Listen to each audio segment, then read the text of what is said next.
ต้เนินทรายอันงดงามของทะเลสาบมิชิแกนคือที่ซ่อนของอดีตเมืองที่เคยรุ่งเรืองและถูกกลืนหายไปกับกาลเวลาเมืองแห่งนี้มีชื่อว่าสิงคโปร์แห่งรัฐมิชิแกนอดีตเมืองท่าและศูนย์กลางอุตสาหกรรมเลื่อยไม้ที่เคยมีชีวิตชีวาในศตวรรษที่ 19 เพราะเหตุใดเมืองแห่งนี้ถึงล่มสลายและจมหายใต้ผืนทรายในคลิปนี้อับดุลเททูบจะพาทุกคนย้อนรอยเรื่องราวอันน่าทึ่งของสิงคโปร์แห่งมิชิแกนเมืองลับใต้เนินทรายแห่งนี้กันครับงานวิจัยพบว่ากิงโกบิโลบาหรือใบแปะก๊วยช่วยให้เลือดไหลเวียนไปเลี้ยงสมองได้ดีขึ้นทำให้สมองได้รับออกซิเจนและสารอาหารเต็มที่เพื่อเพิ่มประสิทธิภาพการทำงานของสมองซึ่งเป็นสมุนไพรที่ใช้ดูแลสมองในญี่ปุ่นและจีนมาอย่างยาวนานคาริตี้เจแปนกิงโกบิโลบาสารสกัดคุณภาพสูงจากญี่ปุ่นจึงเป็นตัวเลือกที่ดีในการดูแลสมองให้แข็งแรงทุกวันเริ่มดูแลสมองของคุณวันนี้ศึกษาข้อมูลเพิ่มเติมได้ที่ charity.asia/abdulthaichannel หรือคลิกลิงก์ใต้คลิปได้เลยครับ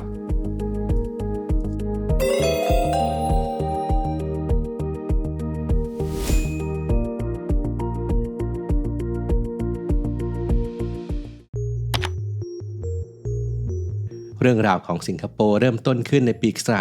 1836 โดยโอเชียไวเดอร์นักเก็งกำไรที่ดินจากนิวยอร์กผู้มองเห็นศักยภาพของพื้นที่ริมทะเลสาบมิชิแกนบริเวณปากแม่น้ำคาลามาซู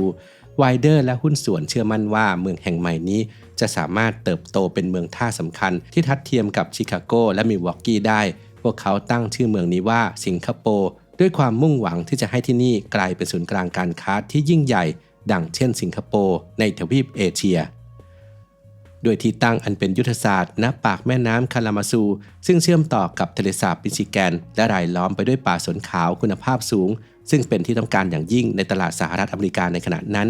ทำให้สิงคโปร์เติบโตอย่างก้าวกระโดดในเวลาเพียงไม่กี่ปีเมืองแห่งนี้ประกอบไปด้วยโรงเลื่อยไม้3แห่งโรงแรมร้านค้าธนาคารและมีประชากรราว300คนท่าเรือของเมืองทำหน้าที่ขนส่งไม้ซุงขึ้นเรือไบสกูเนอร์เพื่อลำเลียงไปยังเมืองต่างๆทั่วทะเลสาบ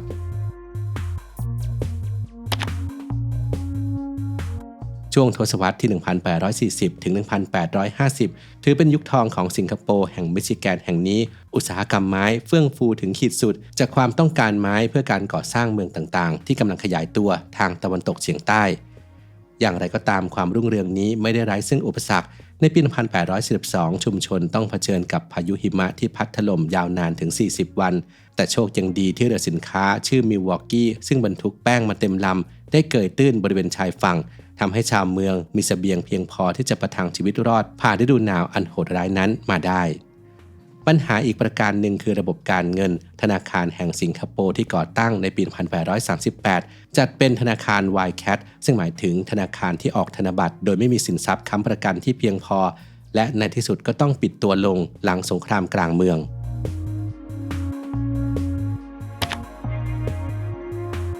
จุดเปลี่ยนครั้งสำคัญในชะตากรรมของสิงคโปร์มาถึงในปี 1871 เมื่อเกิดเหตุการณ์เพลิงไหม้ครั้งใหญ่ในชิคาโกและเมืองอื่นๆโดยรอบทะเลสาบและด้วยเหตุที่ชิคาโกเป็นศูนย์กลางการค้าไม้ที่ใหญ่ที่สุดในโลกเมื่อเมืองทั้งเมืองมอดไหม้ความต้องการไม้เพื่อการฟื้นฟูจึงพุ่งสูงขึ้นอย่างมหาศาล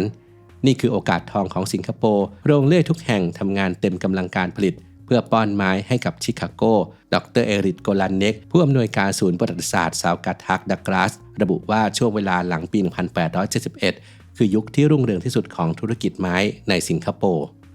แต่ทว่าความรุ่งเรืองครั้งนี้กลับกลายเป็นดาบสองคมที่ย้อนกลับมาทำลายเมืองในที่สุดการเร่งตัดไม้อย่างหนักหน่วงเพื่อตอบสนองความต้องการมหาศาลได้ทำลายป่าสนขาวโดยรอบจนหมดสิ้นในเวลาเพียง 4 ปีและเมื่อไม่มีวัตถุดิบป้อนโรงเลื่อยในปี 1875 โรงเลื่อยที่ใหญ่ที่สุดจึงถูกรื้อถอนและย้ายไปยังเมืองเซนต์อิกเนสนับเป็นจุดเริ่มต้นของจุดจบ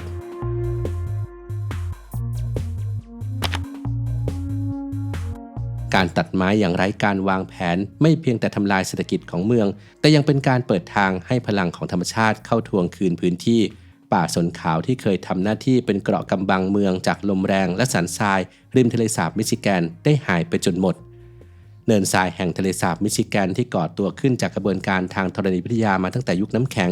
เป็นเนินทรายที่มีชีวิตและเคลื่อนที่ไปตามทิศทางลมอย่างช้าๆแต่ต่อเนื่องเมื่อปราการทางธรรมชาติอย่างป่าไม้ถูกทำลายเนินทรายจึงเริ่มลุกล้ำเข้าสู่ตัวเมืองสิงคโปร์ บันทึกของชาวเมืองระบุว่าเนินทรายเคลื่อนที่ด้วยอัตราประมาณ10 ฟุตต่อปี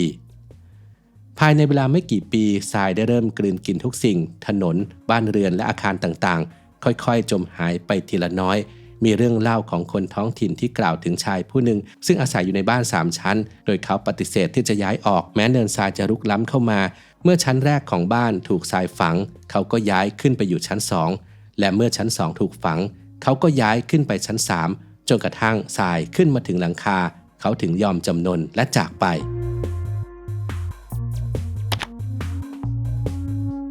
ชาวเมืองสิงคโปร์ส่วนใหญ่ได้อพยพย้ายถิ่นฐานไปยังเมืองซาวกาทักที่อยู่ใกล้เคียงทำให้สิงคโปร์เมืองที่เคยคึกคักด้วยเสียงของโรงเลื่อยและชีวิตชีวาของชุมชนได้กลายสภาพเป็นเมืองร้างในเวลาไม่ถึง1 ทศวรรษ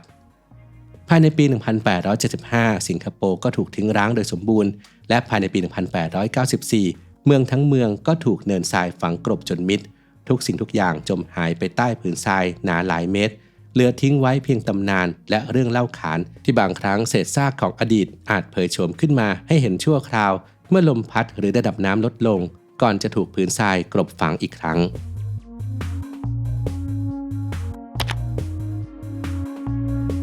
ในศตวรรษที่ 21 เรื่องราวของสิงคโปร์ได้ดึงดูดความสนใจจากนักโบราณคดีระหว่างปี 2014 ถึง 2018 ทีมงานจากมหาวิทยาลัยบอลสเตทได้ทำการสำรวจพื้นที่ด้วยเทคโนโลยีสมัยใหม่เช่นเรดาร์ทะลุดินและการขุดค้นทางโบราณคดีการสำรวจได้ค้นพบหลักฐานหลายร้อยชิ้นที่ยืนยันถึงการมีอยู่ของชุมชนแห่งนี้ไม่ว่าจะเป็นซากอาคารชิ้นส่วนเซรามิกเศษแก้วเหรียญและของใช้ส่วนตัวต่างๆเช่นเหรียญอินเดียนเฮดในปี 1874 การค้นพบที่น่าสนใจคือหลักฐานบ่งชี้ว่าอาคารแต่ละหลังถูกฝังกลบด้วยวัสดุที่แตกต่างกันและเกิดขึ้นต่างช่วงเวลาซึ่งสนับสนุนเรื่องเล่าที่ว่าเมืองแห่งนี้ถูกทรายกลืนกินอย่างช้าๆไม่ใช่ภัยพิบัติที่เกิดขึ้นอย่างฉับพลัน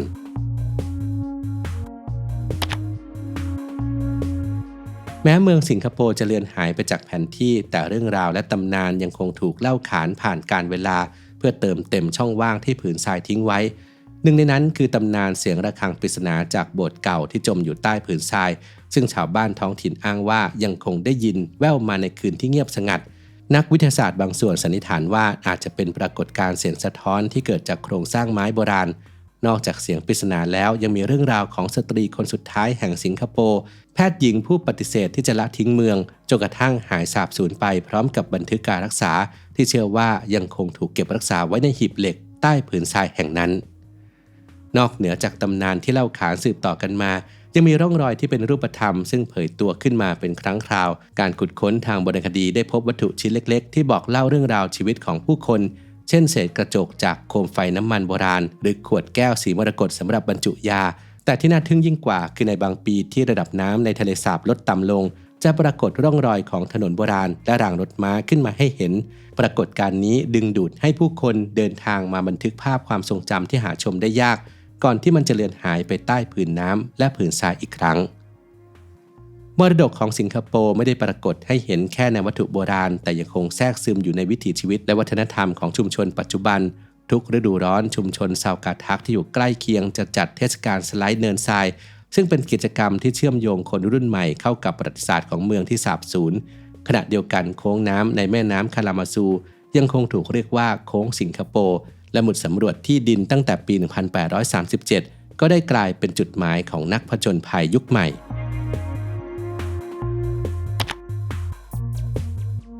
เรื่องราวของสิงคโปร์คือกรณีศึกษาชิ้นสำคัญของความสัมพันธ์ระหว่างมนุษย์กับสิ่งแวดล้อมการแสวงหาผลกำไรระยะสั้นโดยปราศจากการคำนึงถึงผลกระทบระยะยาวคือต้นเหตุของหายนะในครั้งนี้อุตสาหกรรมไม้ในศตวรรษที่ 19 ได้ทำลายพื้นที่ป่าดั้งเดิมของรัฐมิชิแกนไปกว่า92%ในเวลาไม่ถึง100 ปี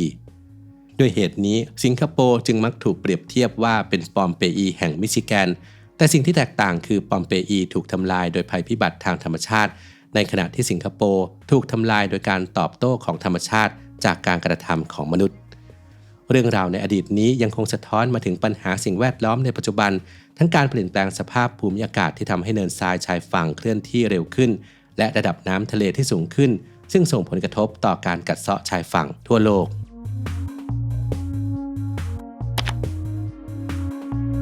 ปัจจุบันพื้นที่ซึ่งเคยเป็นที่ตั้งของเมืองสิงคโปร์เป็นกรรมสิทธิ์ของเอกชนและยังคงเป็นที่ถกเถียงเกี่ยวกับการพัฒนาในอนาคตท่ามกลางโครงการก่อสร้างต่างๆนักประวัติศาสตร์และชุมชนท้องถิ่นต่างพยายามต่อสู้เพื่ออนุรักษ์พื้นที่แห่งนี้ไว้ในฐานะแหล่งเรียนรู้ทางประวัติศาสตร์ที่สำคัญทุกวันนี้มีเพียงป้ายเล็กๆที่ระบุว่าสิงคโปร์ตั้งอยู่ที่นี่เป็นเครื่องหมายเดียวที่บ่งบอกถึงการมีอยู่ของเมืองแห่งนี้ในขณะที่เมืองซาวกาทักซึ่งได้รับประโยชน์จากการล่มสลายของสิงคโปร์ได้ติดตั้งป้ายอนุสรณ์เพื่อบอกเล่าเรื่องราวของเมืองที่สาบสูญเรื่องราวของเมืองสิงคโปร์แห่งรัฐมิชิแกนคืออุทาหรณ์ที่สะท้อนมาถึงยุคสมัยปัจจุบันความเจริญที่สร้างขึ้นบนรากฐานของการทำลายล้างทรัพยากรนั้นเปราะบางและไม่ยั่งยืนการฟื้นตัวของมหานครชิคาโกต้องแลกมาด้วยการสูญสลายของเมืองทั้งเมืองและระบบนิเวศโดยรอบซึ่งตอกย้ำว่าความรุ่งเรืองในที่แห่งหนึ่งนั้นอาจจะกำลังหมายถึงหายนะของอีกที่หนึ่งก็เป็นได้ครับ